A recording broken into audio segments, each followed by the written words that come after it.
Kita membaca dalam kitab Yunus pasal 3 ayat 1 sampai ayatnya yang ke-10. Kitab Yunus pasal 3 ayat 1 sampai ayat ke-10. Judul perikop pertobatan Niniwe. 1, 2, 3. Datanglah firman Tuhan kepada Yunus untuk kedua kalinya demikian. Bangunlah, pergilah ke Niniwe, ke kota yang besar itu, dan sampaikanlah kepadanya seruan yang kufirmankan kepadamu. Bersiaplah Yunus lalu pergi ke Niniwe sesuai dengan firman Allah. Niniwe adalah sebuah kota yang mengagumkan besarnya, 3 hari perjalanan luasnya. Mulailah Yunus masuk ke dalam kota itu, sehari perjalanan jauhnya, lalu berseru, 40 hari lagi maka Niniwe akan ditunggang balikan. Orang Niniwe percaya kepada Allah. Lalu mereka mengumumkan puasa dan mereka baik orang dewasa maupun anak-anak mengenakan kain kabung. Setelah sampai kabar itu kepada raja kota Niniwe, turunlah ia dari singgasananya, ditinggalkannya lah jubahnya, diselubungkannya kain kabung, lalu duduklah ia di abu. Lalu atas perintah raja dan para pembesarnya, orang memaklumkan dan mengatakan di Niniwe demikian: manusia dan ternak, lembu, sapi dan kambing domba tidak boleh makan apa-apa, tidak boleh makan rumput dan tidak boleh minum air. Haruslah semuanya manusia dan ternak berselubung kain kabung dan berseru dengan keras kepada Allah, serta haruslah masing-masing berbalik dari tingkah lakunya yang jahat dan dari kekerasan yang dilakukannya. Siapa tahu mungkin Allah akan berbalik dan menyesal serta berpaling dari murkanya yang menyala-nyala itu, sehingga kita tidak binasa. Ketika Allah melihat perbuatan mereka itu, yakni bagaimana mereka berbalik dari tingkah lakunya yang jahat, maka menyesallah Allah karena malapetaka yang dirancangkannya terhadap mereka, dan ia pun tidak jadi melakukannya. Jemaat dipersilakan duduk kembali. Puji Tuhan, Bapak Ibu Saudara, kita patut bersyukur kepada Tuhan karena hari ini Tuhan menganugerahkan satu kesempatan bagi kita untuk bisa berkumpul, berhimpun di dalam rumah Tuhan, untuk menaikkan syukur kita lewat puji-pujian dan juga kita mendengarkan firman Tuhan. Nah, Bapak Ibu Saudara yang dikasihi oleh Tuhan, waktu kita membaca kitab Yunus ini, kita membaca di sana dikatakan bahwa kota Niniwe adalah kota yang mengagumkan besarnya. Ya, kota Niniwe adalah kota yang mengagumkan besarnya atau menakjubkan pada masanya. Kota ini luar biasa bagus, luar biasa indah, bukan hanya dipandang oleh manusia, tetapi dipandang oleh Tuhan. Bahkan Tuhan mengatakan, pergilah ke kota Niniwe, kota yang besar itu. Bapak Ibu Saudara, kota Niniwe itu kurang lebih 700 hektar luasnya dan dihuni oleh kurang lebih 120.000 jiwa. Nanti Bapak Ibu bisa lihat di pasal 4 ayat 11. Bapak Ibu Saudara, tetapi seperti yang saya bilang tadi, di samping kotanya yang besar, ya, menakjubkan atau mengagumkan besarnya, indahnya, itu ternyata kota Niniwe itu dihuni oleh orang-orang yang jahat.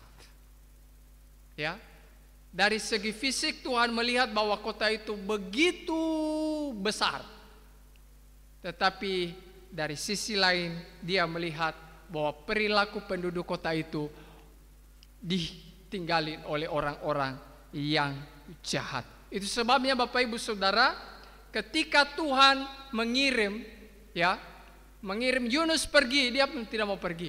Dia bilang, biar mereka binasa. Karena itu bukan kaum saya, bukan kelompok saya, apalagi mereka hidup seperti itu. Tapi Bapak Ibu Saudara, hati Tuhan tidak demikian. Itu sebabnya Tuhan mengatakan kepada Yunus kedua kalinya, pergilah ke kota Niniwe, kota yang besar itu. Serukan, sampaikanlah berseru kepada mereka. Sampaikan berita pertobatan dan anugerah Tuhan kepada mereka. Dan kita lihat Bapak Ibu Saudara, ya, apa yang terjadi. Nanti mereka menjadi percaya kepada Tuhan. Bapak Ibu Saudara, pertama kali Tuhan mengirim Yunus. Yunus menolak, Yunus tidak mau. Dia mau pergi, lari dari panggilan Tuhan. Tetapi Tuhan tetap mengejar dia sampai dia mau pergi ke sana. Kenapa Bapak Ibu Saudara? Karena Tuhan mengasihi kota Niniwe. Sampai mereka kembali kepada Tuhan. Tuhan mengasihi orang yang berdosa, tetapi ia membenci dosa. Tuhan mengasihi setiap umat manusia, tetapi dia membenci kejahatan setiap yang dilakukan oleh manusia. Itu sebabnya Bapak Ibu Saudara, Yohanes 3 ayat 16 dikatakan dia mengirim Yesus Kristus karena begitu besar kasih Allah akan dunia ini, sehingga ia mengaruniakan anaknya yang tunggal, supaya setiap orang yang percaya kepadanya tidak binasa, melainkan apa? Beroleh hidup yang kekal. Hati Tuhan mengasihi penduduk kota Niniwe, demikian juga dia mengasihi saya dan engkau. Ini anugerah Tuhan yang besar Bapak Ibu Saudara. Ya, itu sebabnya jangan kita egois dalam kehidupan ini. Oh, yang penting saya sudah selamat seperti Yunus ini. Biar dia mati binasa dalam kedosaannya. Tidak, Bapak Ibu Saudara. Tuhan mengasihi orang yang berdosa, tetapi dia membenci kejahatan atau dosa yang dilakukan oleh manusia. Perhatikan pasal 3 ayat 4 Bapak Ibu Saudara yang menjadi pembacaan kita hari ini. Ya, apa isi berita yang disampaikan oleh Yunus kepada penduduk kota Niniwe? Dikatakan bahwa 40 hari lagi maka Niniwe akan ditunggang balikan. Bapak Ibu Saudara, tapi di ayat 5 ya, dikatakan di sana bahwa orang Niniwe langsung percaya kepada Allah. Bapak Ibu, apa yang dikatakan, disampaikan, berita yang disampaikan oleh Yunus tidak panjang lebar Bapak Ibu Saudara. Hanya terdiri dari berapa kata itu? 1, 2, 3, 8 kata. 40 hari lagi maka Niniwe akan ditunggang balikan. Langsung ayat 5 dikatakan orang Niniwe percaya kepada Allah. Ini sangat-sangat luar biasa Bapak Ibu Saudara ya. Ini kalimat yang cukup singkat, jelas dan padat, dan membuat hati orang yang mendengar langsung berbalik percaya terhadap berita yang disampaikan kepada mereka. Bapak Ibu Saudara yang dikasihi oleh Tuhan, mereka percaya. Akhirnya mereka percaya bahwa tanpa pertobatan, tanpa percaya kepada Tuhan, maka hidup mereka akan binasa. Tetapi setiap orang yang percaya kepada Allah, yang percaya kepada firman-Nya, maka hidupnya akan beroleh selamat. Bapak Ibu Saudara, siapa yang membuat hati orang Niniwe menjadi percaya kepada Tuhan? Apakah Yunus? Bapak Ibu Saudara, bukan. Inilah pekerjaan Roh Kudus yang beberapa minggu yang lalu kita merayakan atau memperingatkan. Pekerjaan Roh Kudus dalam kehidupan setiap orang, yaitu menginsafkan orang daripada dosa. Saya sudah bersalah. Bapak Ibu Saudara, kita ini kan kadang atau mungkin saja kita jatuh dalam dosa. Tapi bedanya apa Bapak Ibu Saudara dengan orang yang belum bertobat? Kita mungkin saja, tapi ada rasa penyesalan di dalam hati. Aduh, saya sudah berbuat dosa. Itu Roh Kudus yang mengingatkan kita.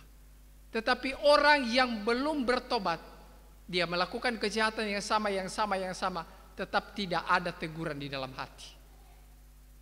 Roh Kudus menginsafkan orang akan dosa, akan kesalahan yang mungkin dilakukan, lalu menginsafkan akan kebenaran, akan penghakiman. Maka mereka percaya. Kalau kita tidak percaya kepada berita yang disampaikan, maka hidup kita akan binasa. Roh Kudus bekerja sehingga mereka menjadi percaya. Bapak Ibu, kalau kita bertanya-tanya siapa ini Yunus sebenarnya? Hebat apa dia dibanding dengan para nabi, para imam-imam, para para rasul, para murid-murid yang ada? Dia bukan siapa-siapa, Bapak Ibu.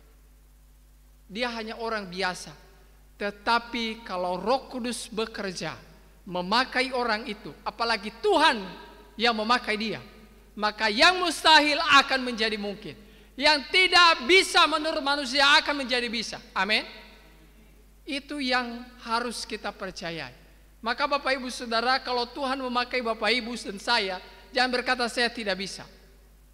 Yeremia pernah protes kepada Tuhan, saya tidak bisa berkata-kata. Tuhan berkata apa? Saya yang menjadikan dan menaruh kata-kata di dalam mulutmu, sehingga kau hanya bicara, saya akan isi kamu punya kata-kata, supaya engkau bisa berkata-kata dengan baik. Bapak Ibu Saudara, Tuhan rindu memakai kita semua untuk menjadi Allah di dalam tangannya, menurut porsi kita masing-masing. Ya. Nah, pertanyaannya, apakah kita mau tidak untuk dipakai oleh Tuhan? Atau kita bilang biar itu saja pekerjaan para hamba Tuhan, para majelis, para pengurus komisi. Saya kan hanya anggota biasa. Bapak Ibu Saudara, Yunus dipakai oleh Tuhan memberitakan firman Tuhan. Tuhan memanggil kita dari dunia, dan Tuhan juga mengutus kita ke dalam dunia. Tugas kita apa? Untuk memberitakan berita anugerah Tuhan dan juga berita penghukuman yang Tuhan sediakan.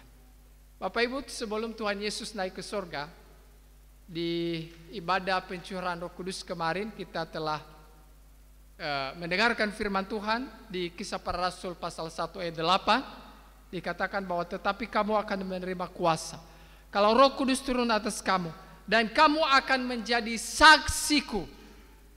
Ya, mulai dari mana? Mulai dari Yerusalem, Yudea, Samaria, sampai ke ujung bumi. Bapak Ibu Saudara, mari kita bersatu hati. Mari kita saling menopang satu dengan yang lain. Biarlah hati kita diikat oleh kasih Tuhan, sehingga misi Tuhan menjadi saksi, ya, di Yerusalem, Yudea, Samaria, sampai ke ujung bumi. Kita bisa ambil bagian di dalam. Amin. Kita harus masuk dan kita harus melakukannya, karena itu adalah misi yang Tuhan sediakan dan Tuhan berikan kepada setiap umatnya yang telah Dia panggil dari dunia yang gelap.